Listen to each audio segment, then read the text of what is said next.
तो आज हम एक ऐसी मूवी के बारे में बात करने वाले हैं जिसमें कॉमेडी किंग के होने के बाद भी कॉमेडी नहीं है। एक ऐसी मूवी जिसमें भूत को भी अक्षय कुमार फ्लाइंग किक मारते हैं। एक ऐसी मूवी जिसमें कॉमेडी के नाम पर अडल्ट जोक देखने को मिलते हैं। तो मूवी को शुरू करते हैं बिना टाइम गंवाए। तो कहानी की शुरुआत में हमें 4 लोग दिखाए जाते हैं जिनको ये दादाजी कहानी सुना रहे हैं। अरे दादाजी, कहानी सुनाने का काम हमारा है, आप बस इस चैनल को सब्सक्राइब कर दो। ओके। तो मूवी के स्टार्टिंग में हमें एक बस दिखाई जाती है जिसमें सभी बाराती लखनऊ जा रहे हैं, पर रास्ते में पेड़ गिरने की वजह से उनको मंगलपुर के रास्ते जाना पड़ेगा, जहां बस ड्राइवर जाने से मना करता है कि वहां भूत रहता है। तो यह आदमी उसी रास्ते से जाने की बोलता है, जिसके बाद सभी बारातियों का बाजा बज जाता है। क्या बात कर रहे हैं? और दुल्हन को राक्षस अपने साथ ले जाता है। जिसके बाद हम मंगलपुर पहुंच जाते हैं, जहां पर ये लोग एक बूढ़े आदमी का अंतिम संस्कार कर रहे हैं और बोल रहे हैं कि अब कौन होगा 500 करोड़ की प्रॉपर्टी का वारिस। कट टू लंदन, जहां हमें अक्षय कुमार दिखाया जाता है जो अपनी बहन की शादी करवाने के लिए उसके ऊपर लगे हुए दोष को दूर करने के लिए पूजा कर रहा है। जिसके बाद सभी लोग शादी करने के लिए जगह डिसाइड करने लगते हैं। मैं तो वैसे भी इस शादी के खिलाफ था। तभी उसके पापा वहां से उठकर चले जाते हैं। तो मूवी के अंदर एंट्री होती है एक आदमी की, अमेरिका का दलाल बहनचोद, जो बताता है कि उसके दादाजी मर गए हैं और उनके 500 करोड़ की प्रॉपर्टी और हवेली अब तुम्हारी है। पैसा ही पैसा होगा। जहाँ पर यह लोग अपने पापा को कॉल करते हैं इसके बारे में पूछने के लिए, पर वो कॉल नहीं उठाते। Shit! तो अक्षय कुमार अपनी बहन की शादी उसी हवेली में करने की डिसाइड करते हैं। अक्षय कुमार इंडिया जाने लगते हैं, जहां ट्रेन में एक लड़की की जान बचाते हैं। भाई, इस लड़की की ओवर एक्टिंग देखने के बाद ना मेरा रिएक्शन कुछ ये था, काम कर 200 रुपए दे और 50 रुपए काट ओवर एक्टिंग की वजह से। जिसके बाद हम मंगलपुर पहुंच जाते हैं, जहां पर हवेली को देखने के बाद अक्षय कुमार का रोना आ जाता है। छोड़ो यार, अगर ऐसे कहानी सुनाने बैठा ना तो 2 घंटे से ज्यादा लग जाएंगे। थोड़ा फास्ट फॉरवर्ड करते हैं। हवेली के अंदर शंभूलाल और अक्षय कुमार एक आदमी की 2 फोटो दिखाकर कंफ्यूजन क्रिएट करके कॉमेडी करने की कोशिश कर रहे हैं, पर कुछ हो नहीं पा रहा। जिसके बाद अक्षय कुमार अपनी बहन को कॉल करके बताते हैं कि शादी हम यहीं करेंगे और 10 तारीख को सबको बुलाने की बोलता है। तू तो गया बेटे। तो सुबह शांताराम को पता चलता है कि अक्षय कुमार अपनी बहन की शादी इसी हवेली में करवा रहे हैं, जिसको सुनने के बाद शांताराम की कहानी आती है और शांताराम शादी करने से मना करता है और वधूसर की कहानी सुनाता है, जहां हमें एक और स्टोरी सुनने को मिलती है कि एक असुर कन्या को देव पुरुष से प्यार हो गया था और उनके बीच में सब कुछ हो गया था। जिसके बाद उनके बच्चे को देवों और असुरों ने अपनाने से मना कर दिया था। हिपोक्रेसी की भी सीमा होती है। जिसके बाद उस असुर कन्या ने उस बच्चे को जन्म दिया, पर देवों ने इसका पीछा वहां भी नहीं छोड़ा। जिसके बाद वो कन्या अंधेरे के राजा अंधकारदा के पास पहुंची और उनके चरणों में अपना दम तोड़ दिया। अंधकारदा ने उस बच्चे को पाला। जिसके बाद उस असुर ने अंधेरे में रहकर शिव जी की घोर तपस्या की और उन्हें प्रसन्न किया और चिरंजीवी होने का वरदान प्राप्त किया। या तो वो खुद ही मर सकता है या तो उसका कोई अंश उसे मार सकता है। जिसके बाद अंधकारदा ने असुरों की सेना के साथ देवताओं पर हमला कर दिया। तो नारायण भगवान ने एक कन्या को बिजली की शक्तियाँ देकर वधूसुर के पास भेजा उसे मारने के लिए। जिसके बाद वधूसुर उसके प्यार में पागल हो जाता है। औरत का चक्कर बाबू भैया, औरत का चक्कर बहुत बेकार होता है। और शादी के समय वृक्षिणी वधूसुर के चाकू मारकर उसे जमीन में दबा देती है और वधूसुर दोबारा जीवित ना हो पाए इसके लिए वहीं एक पेड़ बनकर रह जाती है। और इसी के साथ स्टोरी खत्म। मजा आ गया भाई। जिसके बाद अक्षय कुमार, परेश रावल और राजपाल यादव फोर्सफुली कॉमेडी करने की कोशिश कर रहे हैं, पर मुझे बिल्कुल हंसी नहीं आई।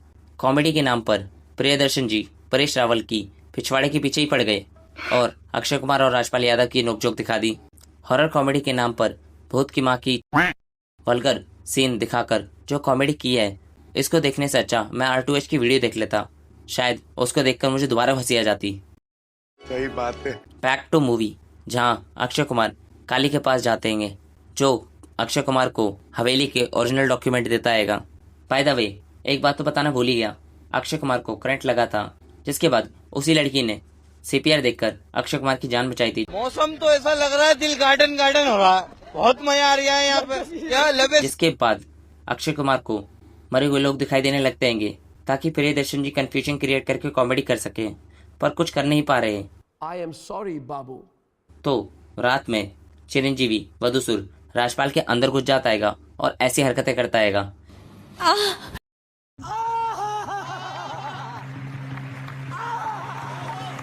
अरे भाई, इससे अच्छा तो तुम खून पीते हुए दिखा देते, कम से कम व्यापार वाली फीलिंग तो आ जाती। खैर, ये तो बॉलीवुड है।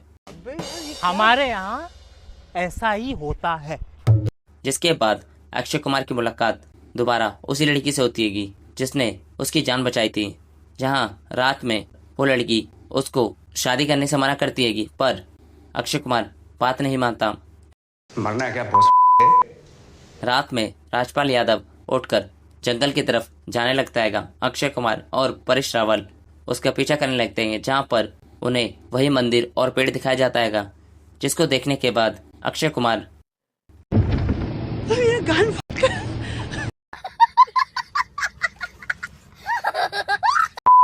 जहां पर बहुत सारे चमगादड़ उन पर हमला कर देते हैं और सब लोग वहां से भाग जाते हैं। सुबह अक्षय कुमार ओवर एक्टिंग करते हुए पुरानी मीम्स को रिक्रिएट करते हैं। अक्षय कुमार प्रिया से मिलता है और उसे शादी के लिए प्रपोज करता है, और इसी के साथ मूवी के अंदर एक गाना जाता है। तो अक्षय कुमार प्रिया को डेट पर वधूसुर के मंदिर के पास ले जाता है। कौन है ये लोग? कहां से आते हैं? भाई, इसी वजह से तेरी पिछली 3 गर्लफ्रेंड तेरे को छोड़ के चली गई थी। जिसके बाद वहां पर अंधेरा हो जाता है और वधूसुर आ जाता है और मूवी का इंटरवल आ जाता है। तो सुबह अक्षय कुमार को उसके पापा का कॉल आता है, जहां वो बोलते हैं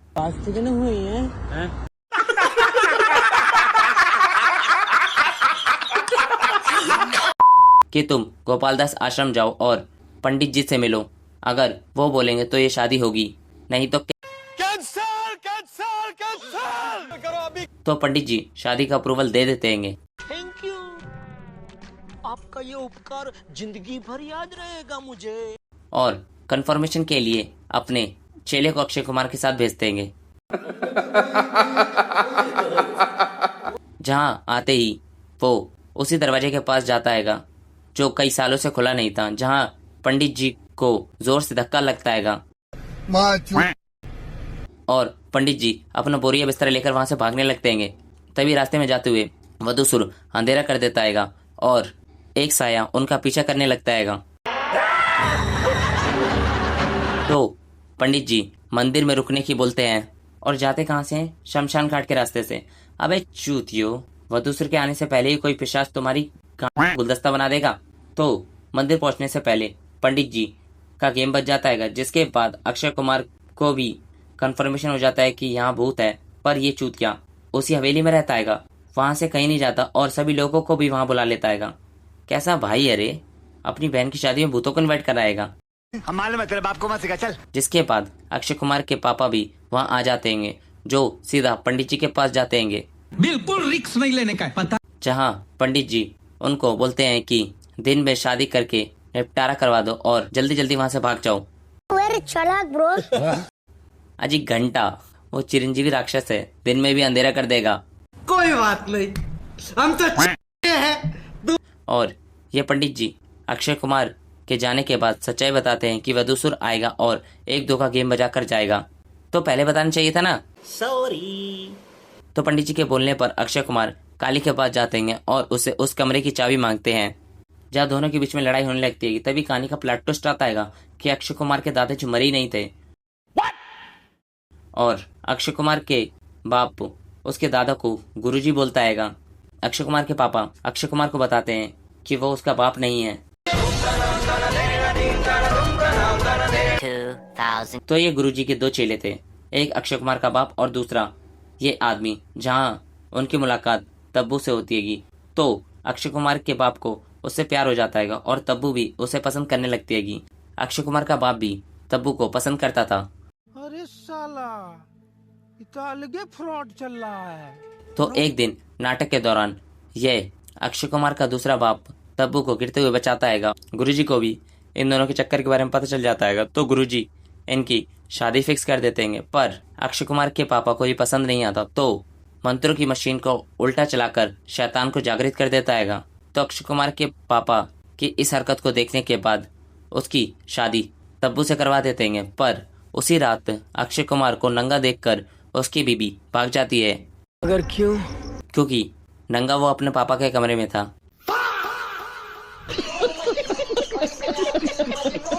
तब्बू अपने पहले वाले आशिक के पास वापस आ जाती है और इसी के साथ कहानी खत्म हो जाती है। तो शादी के संगीत के समय लड़के फालो का पंडित नाराज हो जाता है, क्योंकि उनके बताए हुए वक्त को बदलकर दिन में शादी का फैसला किया था, इसलिए जिसको सुनने के बाद अक्षय कुमार के पापा भी गुस्सा हो जाते हैं और शादी कैंसिल कर देते हैं। मैं तो वैसे भी इस शादी के खिलाफ था। जिसके बाद अक्षय कुमार एक भाई होने का जिम्मा उठाकर बोलता है कि मैं करूंगा अपनी बहन की शादी। भाई, तेरी वजह से ये सारे कांड हो रहे हैं। अगर इस हवेली की जगह कहीं और शादी करवा रहा होता तो अभी ऐसा कुछ नहीं हो रहा होता। जिसके बाद रात में शादी होने लगती है और शादी कंप्लीट होने के बाद वधूसुर आ जाता है और अक्षय कुमार अपनी बहन को प्रोटेक्ट करने के लिए उसे एक कमरे में बंद कर देता है। अबे चूतिए, वो बेड के नीचे पहले से उसका इंतजार कर रहा था। तो वही होता है जिसके बारे में हम सबको पता है। वधूसुर अक्षय कुमार की बहन को उठाकर ले जाता है। तो अपनी बहन के साय का पीछा करते हुए अक्षय कुमार उसी वधूसुर के मंदिर में पहुंच जाता है, जहां पर वैम्पायर बाप अपनी बेटी को मारने जाता है। तभी उसका बेटा उसे फ्लाइंग किक मारता है, जहां ये चिरंजीवी राक्षस अक्षय कुमार को पटक पटक कर मार रहा है। पर अक्षय कुमार को कोई फर्क ही नहीं पड़ रहा है। भाई, वैम्पायर समाज पे कलंक है तू। जिसके बाद प्रियदर्शन जी भी अक्षय कुमार को बोलते हैं, भाई साहब कुछ ज्यादा नहीं हो गया मतलब। अक्षय कुमार यह बात सुनने के बाद चिल्लाने लगता है और मार खाने की एक्टिंग करने लगता है और बेहोश हो जाता है। पर यह वधूसुर उसे बिना मारे ही वहां से चला जाता है। ऐसे तो नहीं होता है। दूसरी तरफ अक्षय कुमार के पिताजी उस कमरे की मशीन को सीधा चला देते हैं और अक्षय कुमार भी रिवाइव करके वधूसुर का गेम बजा देता है और कुल्हाड़ी मारकर अपने दादा का भी गेम बजा देता है। अब हुई ना पूरी प्रॉपर्टी मेरी।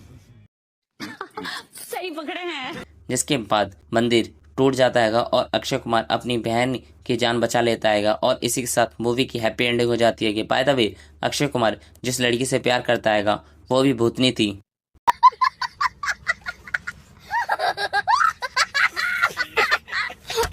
तो वीडियो अच्छी लगी हो तो एक लाइक जरूर करना और मिलते हैं अगले शुक्रवार को किसी नई मूवी के साथ किसी नई वीडियो में।